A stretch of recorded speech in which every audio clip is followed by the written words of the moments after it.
அன்பிற்கினியவர்களே, நெஞ்சார உங்களை வாழ்த்துகின்றோம். இனிய நல்ல நாளாக இந்த நாள் உங்களுக்கு இருக்கட்டும் என்று சொல்லி உங்களோடு சேர்ந்து ஜெபிக்கின்றோம். இறை வார்த்தையை இணைந்தே கேட்போம். உள்ளார்ந்த மனதோடு அந்த வார்த்தைகளை வாழ்வாக்க விழைவோம். இறை ஆசீர் பெறுவோம். தவக்காலத்தினுடைய முதலாவது வாரத்திலே வருகின்ற புதன்கிழமையாகி இன்றைக்கு யோனா இறைவாக்கினருடைய நூலிலிருந்து நமக்கு நினிவே நகரத்து மக்களை குறித்து சொல்லப்பட்ட அந்த வார்த்தைகளை இப்பொழுது வாசிக்க கேட்போம் கருத்தாய். நினிவே மக்கள் தங்கள் தீய வழிகளை விட்டு விலகினார்கள். இறைவாக்கினர் யோனா நூலிலிருந்து வாசகம். அதிகாரம் 3, இறை வார்த்தைகள் 1 முதல் 10 வரை. இரண்டாம் முறையாக யோனாவுக்கு ஆண்டவரின் வாக்கு அருளப்பட்டது. அவர், நீ புறப்பட்டு நினிவே மாநகருக்கு போய் நான் உன்னிடம் சொல்லும் செய்தியை அங்குள்ளோருக்கு அறிவி என்றார். அவ்வாறே யோனா புறப்பட்டு ஆண்டவரது கட்டளைப்படி நினிவேக்கு சென்றார். நினிவே ஒரு மாபெரும் நகர். அதை கடக்க 3 நாள் ஆகும். யோனா நகருக்குள் சென்று 1 நாள் முழுதும் நடந்தபின் உரத்த குரலில், இன்னும் 40 நாளில் நினிவே அழிக்கப்படும் என்று அறிவித்தார். நினிவே நகர மக்கள் கடவுளின் செய்தியை நம்பி எல்லாரும் நோன்பிருக்க முடிவு செய்தார்கள். பெரியோர் சிறியோர் அனைவரும் சாக்கு உடை உடுத்திக் கொண்டனர். இந்த செய்தி நினிவே அரசனுக்கு எட்டியது. அவன் தன் அரியணையை விட்டு இறங்கி அரச உடையை களைந்துவிட்டு சாக்கு உடை உடுத்திக் கொண்டு சாம்பல் மீது உட்கார்ந்தான். மேலும் அவன் ஒரு ஆணை பிறப்பித்து அதை நினிவே முழுதும் பறைசாற்ற செய்தான். இதனால் அரசரும் அரச அவையினரும் மக்கள் அனைவருக்கும் அறிவிப்பதாவது, எந்த மனிதரும் உணவை சுவைத்து கூட பார்க்க கூடாது. ஆடு மாடு முதலிய விலங்குகளும் தீனி தின்னவோ தண்ணீர் குடிக்கவோ கூடாது. மனிதரும் விலங்குகளும் சாக்கு உடை உடுத்திக் கொண்டிருக்க வேண்டும். ஒவ்வொருவரும் கடவுளை நோக்கி மன்றாட வேண்டும். தம் தீய வழிகளையும் தாம் செய்து வரும் கொடுஞ்செயல்களையும் விட்டொழிக்க வேண்டும். இவ்வாறு செய்தால் கடவுள் ஒருவேளை தம் மனத்தை மாற்றிக்கொள்வார்.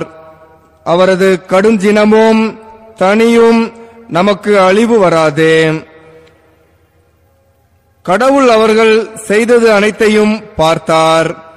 அவர்கள் தீய வழிகள் நின்று விலகியதை அவர் கண்டு தம் மனத்தை மாற்றிக்கொண்டார். தாம் அவர்கள் மீது அனுப்புவதாக சொல்லியிருந்த தண்டனையை அனுப்பவில்லை. ஆண்டவரின் அருள்வாக்கு.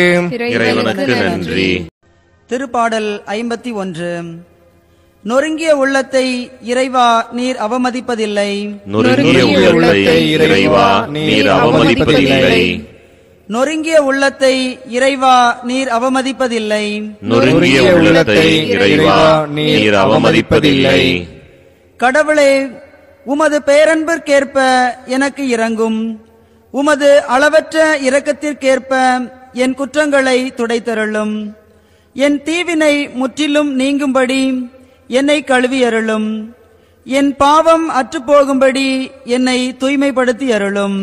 நொறுங்கிய உள்ளத்தை இறைவா நீர் அவமதிப்பதில்லை. இப்பொழுதாவது உங்கள் முழு இதயத்தோடு என்னிடம் திரும்பி வாருங்கள். ஏனெனில் நாம் அருள் நிறைந்தவர் இரக்கம் மிக்கவர் என்கிறார் ஆண்டவர். ஆண்டவரை நற்செய்தியை தகுந்த விதத்தில் எடுத்துச் சொல்ல என் உள்ளத்தையும் முதட்டையும் தூய்மையாக்கும். ஆண்டவர் உங்களோடு இருப்பாராக. உம் ஆன்மாவோடும் இருப்பாராக. லூக்கா எழுதிய தூய நற்செய்தியிலிருந்து வாசகம். ஆண்டவரே மாட்சி உமக்கே. பிரிவு 11 வார்த்தைகள் 29 32 முடிய. அக்காலத்தில் மக்கள் வந்து கூட கூட இயேசு கூறியது, இந்த தீய தலைமுறையினர் அடையாளம் கேட்கின்றனர். இவர்களுக்கு யோனாவினுடைய அடையாளத்தை தவிர வேறு அடையாளம் எதுவும் கொடுக்கப்பட மாட்டாது. யோனா நினிவே மக்களுக்கு அடையாளமாயிருந்ததை போன்று மானிட மகனும் இந்த தலைமுறையினருக்கு அடையாளமாயிருப்பார். தீர்ப்பு நாளிலே தென்னாட்டு அரசி இத்தலைமுறையினரோடு எழுந்து இவர்களை கண்டனம் செய்வார். ஏனெனில் அவர் சாலமோனின் ஞானத்தை கேட்க உலகின் கடைக்கோடியிலிருந்து வந்தவர். ஆனால் இங்கிருப்பவர் சாலமோனிலும் பெரியவர் அல்லவா? தீர்ப்பு நாளிலே நினிவே மக்கள் இந்த தலைமுறையினரோடு எழுந்து இவர்களை கண்டனம் செய்வார்கள். ஏனெனில் யோனா அறிவித்த செய்தியை கேட்டு அவர்கள் மனம் மாறியவர்கள்.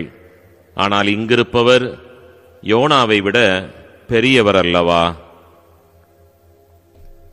ஆண்டவரின் அருள்வாக்கு. கிறிஸ்துவே உமக்கு புகழ். அன்பிற்கினியவர்களே, அற்புதமான ஒரு அருளினுடைய காலத்திலே பயணிக்கின்றோம். பயணிக்கின்ற இந்த காலகட்டத்திலே நம்முடைய சிந்தனைக்காக யோனா தீர்க்கதரிசியினுடைய நூலிலிருந்து நாம் இன்றைக்கு வாசிக்க பார்த்திருக்கின்றோம். யோனாவினுடைய அந்த வாழ்விலே நாம் அறிய வேண்டிய ஒரு நல்ல அற்புதமான ஒரு உண்மையையும் இந்த நாள் நமக்கு கற்றுத்தருகின்றது. நாம் இந்த காலகட்டத்திலே நமக்கு தரப்பட்டிருக்கின்ற இறை போதர்கள் வழியாக என்ன அருளப்படுகின்றதோ, என்ன சொல்லப்படுகின்றதோ அதனை கேட்டறிந்து அந்த போதனைகளுக்கு ஏற்ப இறைவனுக்கு உகந்த ஒரு வாழ்க்கையை வாழ நாம் நம்மை திருத்திக் கொள்ள முற்படுவோமேயானால் உண்மையிலேயே கடவுளினுடைய மேலான பரிவிரக்கம் நம்மை வழிநடத்தும் என்பதனை இந்த நாள் நமக்கு சொல்லித் தருகிறது.